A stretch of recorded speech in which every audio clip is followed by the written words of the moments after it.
પહેલા તો કમોસમી વરસાદે ખેડૂતોના ખેતરોમાં તબાહી મચાવી અને બીજી બાજુ સરકાર હવે ખેડૂતોને લૂંટી રહી છે। માટે કોંગ્રેસ નેતા પાલ આંબલિયાએ સરકાર પર ટકોર કરી છે, જેની વિગતે ચર્ચા કરીશું। નમસ્કાર, હું છું પ્રથમ મોદી, આપ જોઈ રહ્યા છો નિર્ભય ન્યૂઝ। કમોસમી વરસાદમાં ખેડૂતોની કમાણી જમીન નીચે દબાઈ ગઈ છે। પાક ખતમ થઈ ગયો છે, પૈસા હવે રહ્યા નથી। એ સમયે કાલાવડના તાલુકા પંચાયતનો આદેશ કે પહેલા બાકી વેરો ભરો પછી સહાય। આ માટે ખેડૂતોને લૂંટવા માટે આવી રહ્યા છે તેવું અત્યારે કોંગ્રેસ નેતાનું કહેવું છે। એક બાજુ સરકાર સહાયની જાહેરાત કરી છે, પણ બીજી બાજુ સહાય મેળવવા ખેડૂતોને રાત્રિ સુધી ગ્રામ પંચાયતો ખુલ્લી રાખવી પડે છે અને લાઈનોમાં ઊભા રહેવું પડે છે। દિવસે સર્વર ડાઉન હોય છે અને દિવસે ખેડૂતો રાતભર લાઈનમાં ઊભા રહી ફોર્મ ભરે છે। આ ખેડૂતોને આપવામાં આવતી સહાય અત્યારે તેમના પર જે આફત આવી છે તેના ઉપર હવે તમે કહો છો પહેલા તમે વેરો ભરો અને પછી તમને સહાય મળશે। માટે કોંગ્રેસના પાલ આંબલિયાએ સરકારને બરાબરના આડે હાથ લીધા છે। આ તંત્ર છે કે વસૂલાત મંડળી, તેમનો સવાલ કર્યો છે। ખેડૂતો કહી રહ્યા છે, અરે પાક ગયો, આવક બંધ છે અને હવે તમે બાકી વેરો ચૂકવો તેવું કહી રહ્યા છો। સરકાર કહે છે 10,000 કરોડનું કૃષિ પેકેજ જે છે, જે ઐતિહાસિક કૃષિ પેકેજ જે અમે જાહેર કર્યું છે, ત્યારે સવાલ થાય છે કેટલા ખેડૂતોના ખિસ્સામાં કેટલી સહાય પહોંચી છે?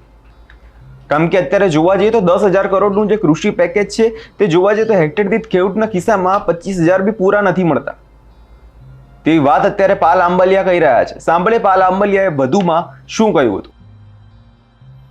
સરકારે આ સહાય પેકેજ જે જાહેર કર્યું છે એ ખેડૂતને આપવા માટે કર્યું છે કે ખેડૂતો પાસેથી જે વેરા અને ફલાણું ઢીકણું બાકી હતું એ વસૂલાત કરવા માટે આ પેકેજ જાહેર કર્યું છે? કારણ કે કાલાવડની અંદર જે રીતે સરકારના ટીડીઓએ જે લેટર બહાર પાડ્યો અને તલાટી મંત્રીઓને હુકમ કર્યો કે ખેડૂતોને પાણીપત્રક આપતા પહેલાં તમારે એમના જે બાકી વેરા છે એ વસૂલ કરી લેવા, આવી જ રીતે સહકાર દ્વારા જે એક લેટર બહાર પાડ્યો હતો કે ખેડૂતોને જે રીતે ટેકાના ભાવે ખરીદી અથવા તો સહાય, આ બેમાંથી એક, એ લેટર પણ ક્યાંક ને ક્યાંક શંકા ઉપજાવે છે કે સરકારની દાનતમાં ક્યાંક ને ક્યાંક ખોટ છે।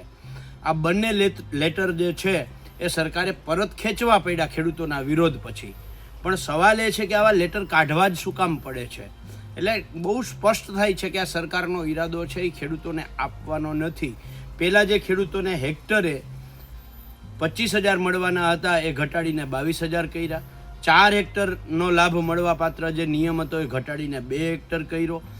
SDRF અને મુખ્યમંત્રી કિસાન સહાય બંને યોજનાનો લાભ મળવા પાત્ર હતો 1,44,000ની જગ્યાએ માત્ર 44,000 આપવાનો નિર્ણય કર્યો। એટલે આમાં ક્યાંક ને ક્યાંક સરકારની દાનત છે એ ખોરા ટોપરા જેવી છે, એ બહુ સ્પષ્ટ થાય છે।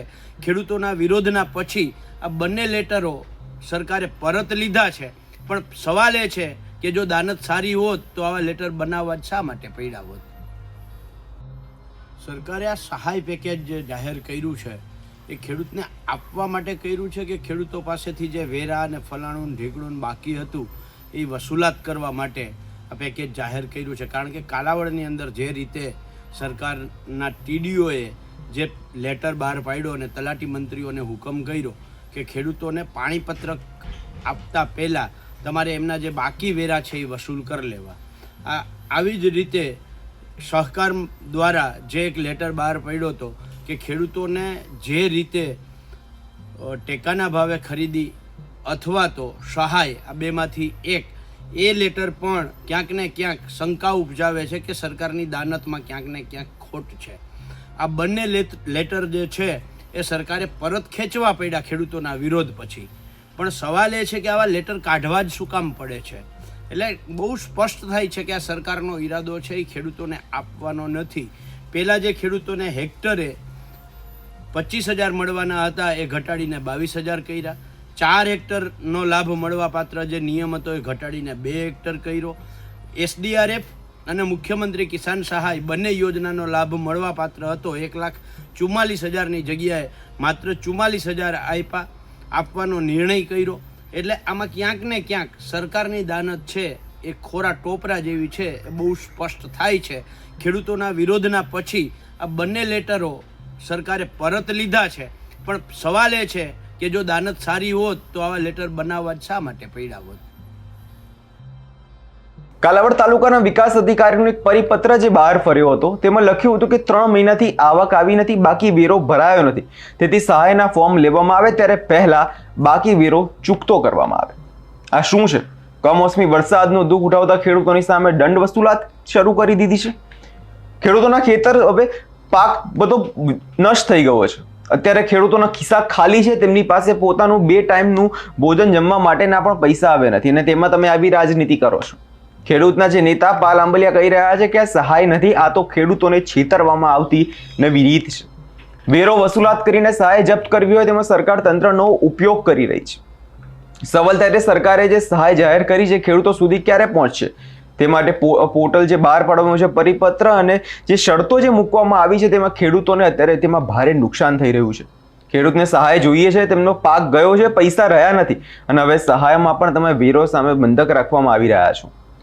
જે અત્યારે જે રાજનીતિ જે ખેડૂતો સાથે કરવામાં આવી રહી છે તેના કારણે અત્યારે ખેડૂત ખૂબ જ ગુસ્સે છે. તમારો શું અભિપ્રાય છે તે કમેન્ટ બોક્સમાં જરૂરથી આપજો અને અમારી ચેનલ નિર્ભય ન્યૂઝને લાઇક, શેર અને સબસ્ક્રાઇબ કરવાનું ભૂલશો નહીં.